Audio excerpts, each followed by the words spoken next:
आप सबका स्वागत है सर्विस के इस वेलनेस सेशन में। आज हम बात करेंगे आलू के बारे में। तो आप सबको पता है सब्जियों का राजा आलू।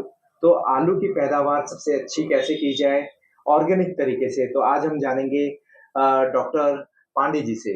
तो डॉक्टर पांडे जी, आपका स्वागत है। जी, तो आज हमारे धन्यवाद। दर्शक जी जानना चाहेंगे कि आलू की पैदावार अच्छी से अच्छी कैसे की जाए, तो उस पे आप बताइए सर। जी, धन्यवाद शर्मा जी। जैसा कि अभी इस समय आलू का सीज़न चल रहा है, क्योंकि इस समय नई-नई वैरायटी के बीज इसमें लाए जा रहे हैं, उसकी बुआई हो रही है, लोग खेत को तैयार कर रहे हैं। दरअसल आलू एक मुख्य फसल मानी जाती है हिंदुस्तान के अंदर, और वैसे तो आलू हरियाणा में भी बहुत है, पंजाब में भी बहुत है, और आपके यूपी में तो बहुत है। एशिया की सबसे बड़ी मंडी जो है आपकी फर्रुखाबाद मंडी कहलाती है। आलू के बिना तो और लगभग आलू के बगैर कोई सब्जी बनती नहीं है, और मार्केट में कोई भी प्रोडक्ट आप चिप्स ले लीजिए, कुछ भी ले लीजिए, सब आलू से ही बनता है। लेकिन हम लोग कहीं न कहीं जाने अनजाने में जो केमिकल फर्टिलाइज़र के द्वारा आलू की खेती हो रही है, उससे हम लोग बहुत तरह का बीमारी अपने शरीर में लेके आ रहे हैं। ठीक है? क्योंकि जो भी वेफर्स मिल रहे हैं, जो आपके चिप्स भी आ रहे हैं, सब और आलू की वजह से बहुत सारे लोग डायबिटिक भी हो रहे हैं। क्योंकि उसमें इतनी अत्यधिक मात्रा में डीएपी का इस्तेमाल हो रहा है, पोटाश का इस्तेमाल हो रहा है, और सल्फर का इस्तेमाल हो रहा है। दरअसल सल्फर आलू में क्यों डालते हैं? क्योंकि वो फुलाव के लिए होता है, ठीक है ना? लेकिन उसका ऑर्गेनिक मेथड भी है। आज हम इन्हीं विषयों पे किसान भाइयों, आप लोगों के बीच में आज हम इसी विषय पे प्रकाश में चर्चा करेंगे कि आलू को हम बड़ा करने के लिए कई बार केमिकल तत्व का इस्तेमाल करते हैं। और आपने देखा होगा कि बड़ी साइज के आलू जब भी आप उसको बीच से कट मारते हो, तो उसमें पर्पल कलर का या फिर ब्लैक कलर का स्पॉट दिखता है, जो एक्चुअल में वो केमिकल का रेसिड्यू होता है, जो हमारे पोटैटो के अंदर जाकर के इनबिल्ट है, और कहीं न कहीं हम लोग उसको खाते हैं। कई बार आपने देखा होगा पोटैटो काटते हैं, उसमें पर्पल कलर का पूरा कलरिंग आ जाती है, ऐसे लगता है जो माइनर वेन्स निकल रही हैं उसके अंदर। तो हम इन सब चीज़ों पर प्रकाश डालेंगे कि अगर हम ऑर्गेनिक तरीके से पोटैटो की खेती करते हैं, यानी आलू की खेती करते हैं, तो क्या हमारी पैदावार कम आएगी या ज़्यादा आएगी? और जो आएगी वो कैसी होगी, और उसका क्या टिकाऊपन रहेगा? यानी जो आपने बताया वो जो काटने के बाद वो पर्पल साइन आता है, तो यानी वो प्योरली इनऑर्गेनिक 100% इनऑर्गेनिक है। हन अच्छा ऑर्गेनिक है, इनऑर्गेनिक इनऑर्गेनिक है ना, इनऑर्गेनिक केमिकल है, वो से। हाँ, केमिकल है टोटल। क्योंकि वो डीएपी का और जो सल्फर है और जो उसके अंदर पोटाश डला है, हाँ, उसी का रेसिड्यू है वो, और लोग डालते ही डालते हैं। बताइए। तो किसान भाइयों, आज हम चर्चा करेंगे अपने आलू की खेती के बारे में। और जैसा कि आपको पता है कि आलू का जो प्रति एकड़ जो प्रोडक्शन है, वो लगभग बहुत बढ़िया प्रोडक्शन जाता है, तो 80 से 100 क्विंटल।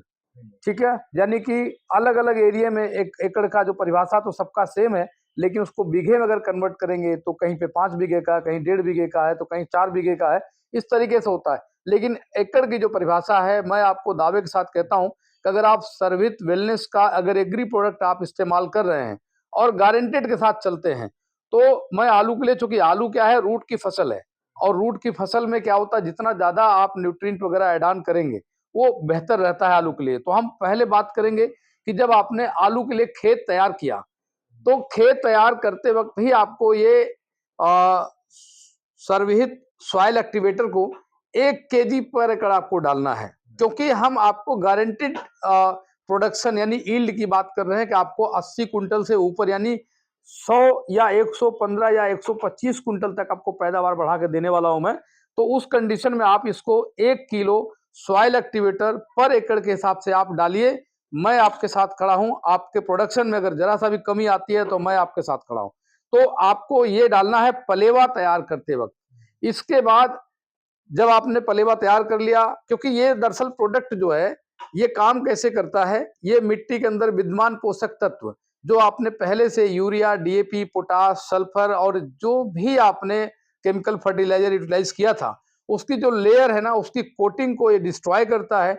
और डिस्ट्रॉय करने के बाद उसके अंदर से माइक्रोबियल बैक्टीरिया के द्वारा, जो इसकी टेक्निकल प्रोसेस है, उसके ज़रिए ये वहाँ से पूरा न्यूट्रिएंट निकाल के और पौधे को देती है, पौधे की ग्रोथ बढ़ती है, और आपका खेत जो है वो हल्का होता है, यानी कि वो बेसिक से एसिडिक की तरफ जाता है, और ऑक्सीजन पोर्स क्रिएट होते हैं, जिससे आप जो भी खेत के अंदर पानी वगैरह डालते हो, वो प्रॉपर तरीके से न्यूट्रिएंट पौधे को मिलता है। तो ये आप, अच्छा, ये वाटर सॉल्युबल नहीं है, अगर आपने बुआई से पहले नहीं डाला इसको, तो भाई मैं आगे के लिए मना करूंगा। लेकिन अगर किन्हीं कारणवश आपने खेत की बुआई कर दी, आलू लगा दिया, पर अगर उसकी गुड़ाई होनी है, तो गुड़ाई से पहले इसको एक बार आप खेत में वापस डाल दें, और फिर जब आप गुड़ाई करेंगे तो मिल जाएगा, और मिट्टी चढ़ाएंगे पेड़ पे तो ये मिट्टी के अंदर दब जाएगा, तो आपको इसका बेहतर प्रोडक्शन आलू में मिल जाएगा। यानी यदि कोई किसान भाई बुआई के समय छूट गए, भूल गए, नहीं लगा पाए, तो अगर गुड़ाई होनी है तो उससे पहले इसको डाल करके मिट्टी अगर पलटेंगे तो 100% ये काम करेगा। लेकिन देना, क्योंकि ये वाटर सॉल्युबल नहीं होता, ये मिट्टी में जाएगा जब ही काम करेगा, नहीं तो काम